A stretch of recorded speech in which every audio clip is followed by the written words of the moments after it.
Salam alaikum, bonjour, je suis ravie de vous retrouver, j'espère que vous allez toutes et tous bien. Le Maroc est un pays de tolérance religieuse, juifs, chrétiens, musulmans cohabitent en parfaite harmonie. Les Algériens semblent confondre religion et sionisme, ils n'acceptent pas notre tolérance, enfin ils ne la comprennent pas. Notre véritable ennemi n'est pas Israël mais l'Algérie. Ce n'est pas Israël qui arme, qui finance, qui soutient, qui abrite le Polisario pour nous nuire. Jusqu'à nouvel ordre, Israël ne nous a rien fait. Si j'ai un malade à l'agonie à la maison et que toutes les pharmacies sont fermées, hormis celle que tient l'Israélien, moi j'achète. Qui donc fit cet aveu un jour à Oran? Un certain Abdelaziz Bouteflika. Ce même Abdelaziz Bouteflika qui en juin 1999 va rendre un grand hommage aux Juifs d'Algérie à Constantine. Il faut savoir qu'autrefois c'était le siège de la plus grande communauté hébraïque du Maghreb. Le mois suivant, donc le 25 juillet 1999, en marge des funérailles de feu Sa Majesté Hassan II, il va échanger une poignée de main avec le ministre israélien de l'époque, qui était Ehud Barak.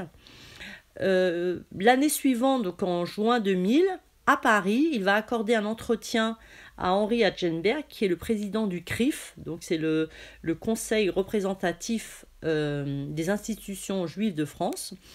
Il déclare que c'est l'occasion de reconnaître à Israël le droit d'exister et d'envisager des relations privilégiées entre les deux pays. Donc c'est assez choquant de la part d'un Algérien et d'un président algérien. Alors je n'oublierai pas l'enterrement de Roger Hanin. Le président Bouteflika avait proposé son jet privé pour amener le corps au pays et finalement c'est au bord d'un vol régulier de la compagnie Air Suicide, donc Air Algérie, que la dépouille de Roger Hanin est arrivée à Alger et il a eu le droit à un enterrement avec les honneurs. Le 24 mai 2017, le chef du Polisario, Brahim Ghali, donc le sanguinaire, le violeur, va rencontrer à Quito, c'est la capitale de l'Équateur, le premier ministre du Likoud. Ils vont discuter fort longtemps ensemble. Et le Likoud, c'est le parti politique de Benyamin Netanyahou. Toutes ces rencontres entre Israël et l'Algérie contredisent le discours anti-israélien et la profession de foi pro-palestinienne de l'Algérie et du Polisario. Donc officiellement, l'Algérie ne reconnaît pas Israël, pourtant, elle importe des produits, du matériel israélien, en prenant bien soin de modifier la provenance. Et on reconnaît là la fourberie algérienne, et je vais vous dévoiler tous les scandales qui ont mis à nu cette hypocrisie, cette fourberie et ces mensonges algériens. Entre 86 et 88, un haut responsable algérien, donc c'est un ex-militaire très proche du président Chadli, va rencontrer secrètement une demi-douzaine de fois Shimon Peres, qui était alors ministre des Affaires étrangères. Cet Algérien voulait en fait que son pays joue un rôle important dans le conflit israélo-palestinien. Ces rencontres vont se faire par l'entremise de l'ambassadeur d'Israël en France, qui va déclarer que eux aussi voulaient entretenir des bonnes relations avec l'Algérie.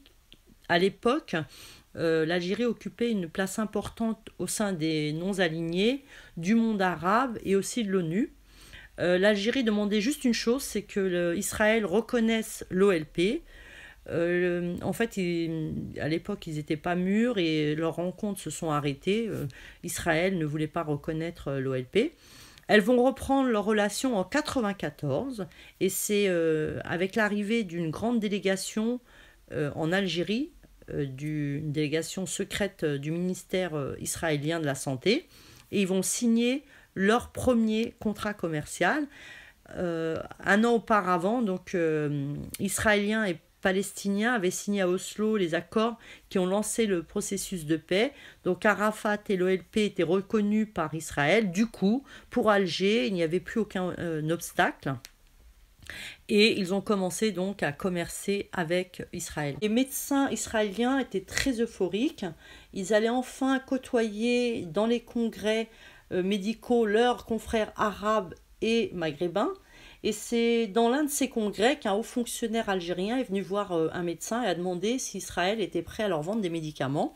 À l'époque, l'Algérie était en pleine guerre civile. Elle se méfiait de la France et de l'Europe parce qu'ils étaient contre la répression anti-islamiste que l'Algérie menait. Ils ont dû aussi penser qu'avec les problèmes d'attentats que connaissait Israël, ils étaient plus à même de les comprendre. Et ils ont émis juste une condition, c'est que le contrat soit signé en Algérie. Donc aussitôt rentré... l'Israélien a prévenu les autorités, ils ont fait une étude de risque. Finalement, Yitzhak Rabin a donné son feu vert et au printemps 1994, ils sont tous partis dans le sud algérien. Donc la première délégation israélienne a d'abord séjourné à Alger. Elle a été logée dans une résidence très discrète pour hôtes étrangers. Alors ils ont dit qu'ils étaient une demi-douzaine, plus une équipe de protection armée, donc ça c'est normal. Pour les autorités algériennes, peu importe l'origine réelle du produit, pourvu qu'il ne porte pas la mention Made in Israel. Cela fait plus de 25 ans que l'Algérie et ses grandes entreprises se fournissent auprès d'Israël en médicaments, en matériel médical et en technologie. Le 10 juillet 1994, la première commande faite à une société écran israélienne est officiellement passée. 10 000 tests de grossesse vont être rebaptisés Prélude, réemballés pour apparaître comme un produit français expédié de Marseille. À partir de 1994, le gouvernement algérien s'est mis à importer des quantités impressionnantes de matériel et de produits de santé d'Israël. Les contrats ont été signés entre les autorités d'Alger et les responsables israéliens. La seule condition émise, c'est que les produits devaient être rebaptisé avec des noms à consonance française et pendant des longues années, c'est ce qui a été fait, le Made Israël a été gommé pour être remplacé par le Made in France. Donc les Algériens ont importé des antibiotiques, des tests génétiques, des hôpitaux de campagne, des scanners, des appareillages divers, des médicaments spéciaux pour porter secours aux victimes d'attentats. Il y a même des Algériens qui sont venus en Israël pour apprendre les techniques particulières pour soigner in situ les victimes et reconnaître les corps. Donc ça, c'était pendant la période de la décennie noire. La coopération israélo-algérienne a été très fructueuse. Elle a concerné différents domaines. Par exemple, les Israéliens ont apporté un savoir-faire dans la distribution et l'exploitation des eaux, dans l'agriculture, en milieu désertique, en informatique et en haute technologie.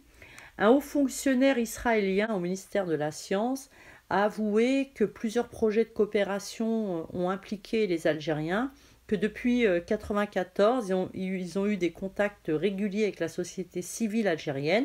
Il a clairement dit qu'il faisait des projets, mais jamais publiquement, que les gouvernements respectifs sont au courant. Il y a même des journalistes algériens qui ont été invités en Israël et qui se sont déplacés, et d'autres qui ont participé à des séminaires conjoints aux États-Unis. Il y a eu des scientifiques, des industriels qui sont toujours en contact avec leurs homologues israéliens. Donc, ayant vu que cette astuce fonctionnait de repackager les produits via des sociétés écrans, et ben, les grandes entreprises algériennes ont suivi l'exemple du gouvernement. Le peuple algérien, lui, je pense qu'il est le pauvre, il est la victime de cette supercherie. Et s'il n'y avait pas les scandales qui éclataient de temps à autre, je pense que personne n'aurait été au courant de ce stratagème. Donc le premier scandale qui a éclaté, c'est celui de la société Naftal. Donc c'est une société algérienne de distribution d'hydrocarbures. Elle avait importé du matériel informatique israélien pour un montant de plus de 15 millions d'euros. Elle s'est servie d'une société écran du nom de Network. Et cette société, elle fait appel à un ex-flic, sauf qu'il y a eu une entourloupe et que l'ex-policier, il n'a pas été payé. Et il s'est plaint pour non-respect du contrat. Malheureusement, c'est lui qui a été condamné parce qu'il a fait pression sur Naftal afin qu'il achète du matériel israélien. Évidemment, la relation commerciale entre les deux pays est loin d'être à sens unique. L'Algérie fournissait aussi du gaz à Israël. La Sonatrach a livré du gaz à Israël via le gazoduc d'Al Arish. qui reliait l'État hébreu à l'Égypte. Le contrat liant ces soi-disant deux partenaires ennemis stipulait une livraison de 100 millions de mètres cubes de gaz par jour à partir du 1er août 2014. En réalité, l'Égypte s'engageait à importer 500 millions de mètres cubes de gaz par jour pour ses besoins qui étaient de 400 millions seulement, et le surplus était livré à Israël, cet État soi-disant pas reconnu par l'Algérie. Donc heureusement que ces affaires ont été médiatisées, parce que sinon, comme je vous l'ai dit tout à l'heure, on n'aurait jamais entendu parler de ces contrats. Le troisième grand scandale, c'est l'Algérie qui va être engluée dans une polémique. La Sonalgaz a importé du matériel israélien. Donc c'était des vannes de contrôle pour sa centrale électrique dans la ville d'Oran. Le scandale a éclaté. Du coup, le ministère algérien de l'énergie, il s'appelait Moustapha Guitouni, a dû s'expliquer rapidement devant l'ANP. Parce qu'il devait surtout expliquer comment l'Algérie, qui ne reconnaissait pas l'État d'Israël, pouvait avoir des relations commerciales avec ce pays. Donc la Sonalgaz s'est sentie obligée de se justifier. Elle a expliqué que ces vannes portaient effectivement la mention Made in Israel, mais qu'en réalité, ils avaient été fournis par une société française, que soi-disant une plainte avait été déposée et que le matériel a été remplacé par du Made in France. Donc en fait, tout le monde n'est pas dupe. Ce prétendu remplacement est probablement un énième rebranding, comme le fait régulièrement l'Algérie pour masquer ses transactions avec l'État hébreu. Le quatrième scandale est pour moi le plus atroce, le plus condamnable. Vraiment, c'est inacceptable. C'est la vente d'organes d'enfants algériens. En 2009, un réseau a été démantelé. Il s'agissait de kidnapping d'enfants. On prélevait leurs organes, on les envoyait aux USA ou en Israël. Donc c'était Tlemcen, New Jersey, Tel Aviv. Pour une somme allant de 20 à 100 000 $. Des enfants étaient kidnappés, donc c'est monstrueux. Or, en 2016, il apparaît qu'une nouvelle nébuleuse israélienne poursuivait ses activités criminelles en Algérie en enlevant à nouveau des enfants pour prélever leurs organes.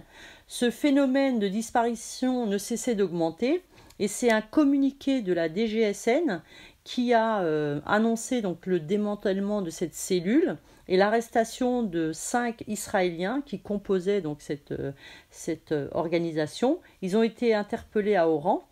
Cette information est d'une gravité sans précédent parce que comment des Israéliens ont-ils pu à nouveau organiser tout un trafic d'organes dans un pays comme l'Algérie où soi-disant les services de sécurité sont très efficaces et en alerte constante, et cela pose beaucoup de questions sur comment on se demande comment a pu ressurgir ce phénomène, et la seule réponse c'est que ces personnes avaient des complicités à l'intérieur du pays. Le cinquième scandale concerne une société qui s'appelle Optimum Telecom Algérie. Donc le vrai nom que tout le monde connaît en Algérie, c'est Djezzy. Donc c'est un opérateur de télécommunications. Donc le propriétaire de Djezzy, Michael Friedman, il a racheté 51% des parts, fait des dons à Israël. Alors c'est Radio Beurre qui avait dévoilé ce grand scandale. Je vais vous mettre une partie de la vidéo dont vous allez voir. Ils ont des documents qui prouvent que la société de ce Michael Friedman a fait des dons de 14 millions de dollars au ministère israélien de la guerre et 10 millions de dollars au ministère israélien de l'habitat pour l'aider à construire des colonies dans les territoires palestiniens. Donc gros scandale. Je vous laisse visionner la vidéo.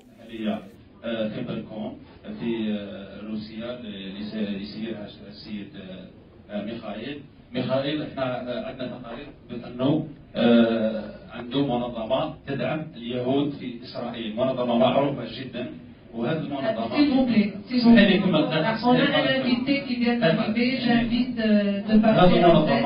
الاموال تاع الجزائريين اليوم راهي تروح تدعم في وزارتي السكن ووزاره الحرب في اسرائيل. اسمعني خليني نكمل معليش. الواحد حتى 10 مليون دولار. C'est votre propagande, monsieur. C'est de la propagande. C'est de la propagande, monsieur, s'il vous plaît. S'il vous plaît, monsieur. C'est de la propagande qu'on n'accepte pas.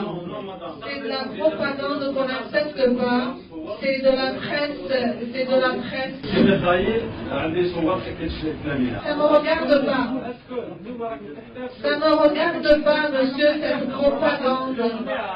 Ça ne regarde pas cette propagande, monsieur.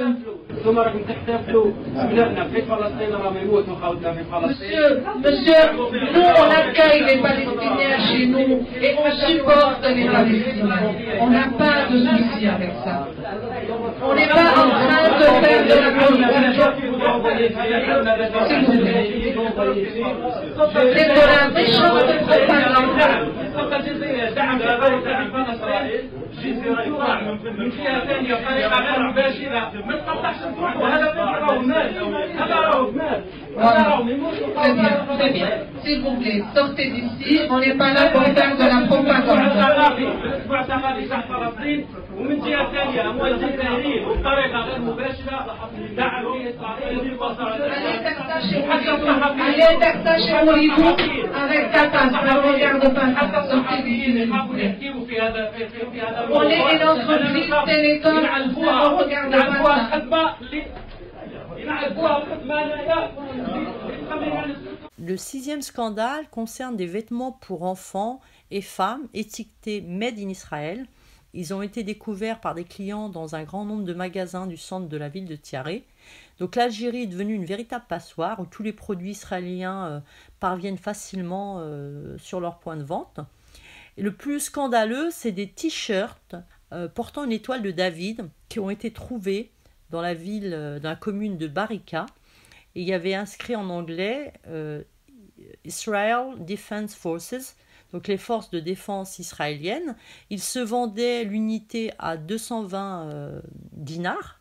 Donc comment ces vêtements ont-ils pu atterrir en Algérie? Et certains, comme je vous l'ai dit, étaient écrits en hébreu. Je vais terminer ma vidéo en vous parlant d'un sénateur américain, il s'appelle James Inhofe. Il a conduit une délégation d'élus américains dans les camps Tindouf, donc c'était le 25 février 2019. Je vous lis une partie de l'article, vraiment très courte partie, et je vous dirai ensuite qui est ce sénateur. La délégation est arrivée samedi à Alger. Elle a été accueillie par le Premier ministre Ahmed Ouyahia. C'est dire l'importance qu'accorde le pouvoir à ce déplacement dans un contexte marqué par des succès enregistrés par le Maroc à Washington. Outre l'intégration dans le budget 2019 du Sahara marocain dans les aides consacrées à l'USAID au Maroc, il y a le silence observé par John Bolton, un autre ami de Keane et de Inhofe, depuis 2 mois sur ce dossier.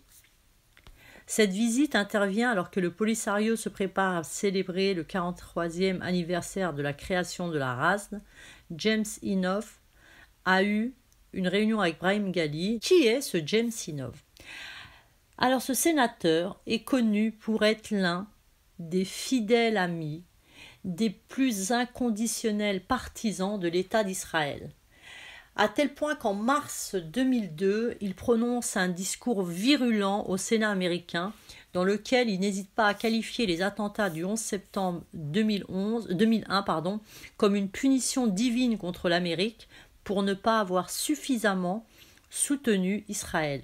De plus, il est l'un des sénateurs qui a montré les photographies du corps d'Oussama Ben Laden en mai 2011. Avant de se rendre en Algérie, la délégation a été reçue par Benyamin Netanyahou. Donc ils ont visité l'ambassade, la nouvelle ambassade américaine à Jérusalem. Il a été reçu en tant qu'ami, pas en tant que sénateur, mais en tant qu'ami de Benyamin Netanyahou. Donc je vous mettrai également les articles sur cette visite en Israël. C'est pour vous dire à quel point l'hypocrisie des Algériens est grande, leurs mensonges sont grands, leur perfidie est démasquée. Dieu que la fourberie, l'hypocrisie algérienne est grande. Ils nous traitent de sionistes alors que ce sont eux qui, font du business avec Israël. Ils vendent du gaz à Israël. Ils achètent du matériel médical, des médicaments, des appareillages divers, du savoir-faire à Israël. Ils coopèrent avec Israël. Ils vendent les organes de leurs enfants à Israël. Ils soutiennent Israël. Ils financent Israël et ils abritent des Israéliens. Tiens, ça me rappelle quelque chose. Donc, les vrais sionistes, ce sont les Algériens. Je vous remercie de m'avoir écouté. Je vous souhaite une très très bonne journée. Je vous dis à très bientôt, Inch'Allah. Portez-vous bien. Salam alaikum. Au revoir.